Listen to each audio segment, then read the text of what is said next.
మా వారు ఇలా చేపలు తీసుకొచ్చారు. నీట్గా కడిగి పక్కన పెట్టి ఉప్పు పసుపు అన్నీ పెట్టి పక్కన పెట్టారు. మళ్ళీ ఉల్లిపాయ పేస్ట్ ఆడాను, 3 ఉల్లిపాయలు 4 టమాటాలు పేస్ట్ ఆడాను. గ్రేవీ బాగా వస్తుంది అనేసి బౌల్ వేసి నూనె మరిగింది కదా, మసాలా వేద్దాం. ఇప్పుడు చింతపండు కూడా నానబెట్టి పక్కన పెట్టుకున్నాను, చూపిస్తాను కదా. నూనె మరిగింది కదా, మసాలా బాగా వేపాలి. ఇది వేగిన తర్వాత కొంచెం అల్లం వెల్లుల్లి పేస్ట్ వేసుకుని కొంచెం పసుపు వేసుకొని మగ్గ పెట్టాలి. సాల్టు, ఉప్పు, పసుపు, అల్లం వెల్లుల్లి పేస్ట్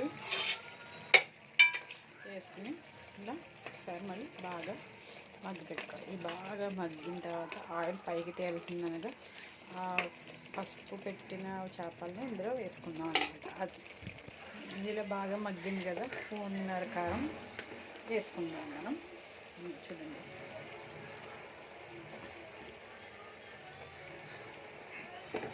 ఇలా వేసుకొని మరి ఒక్కసారి కలుపుకుందాం.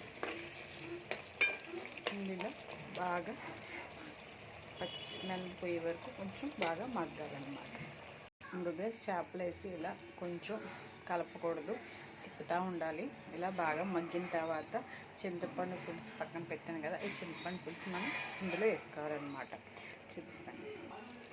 మగ్గింది కదా, చింతపండు పులుసు మనం వేసుకోవాలి.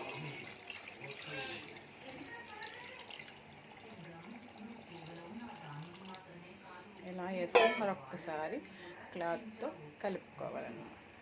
ఇదేంటి క్లాత్తో కలుపుకోమని కంగారు పడకండి.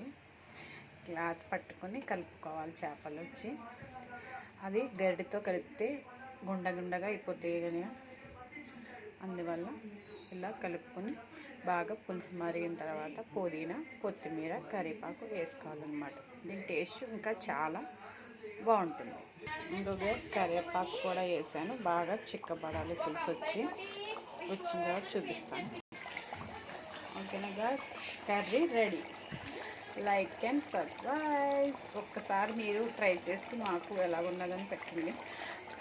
బెల్ కొట్టడం మర్చిపోకండి. ఓకేనా, బాయ్.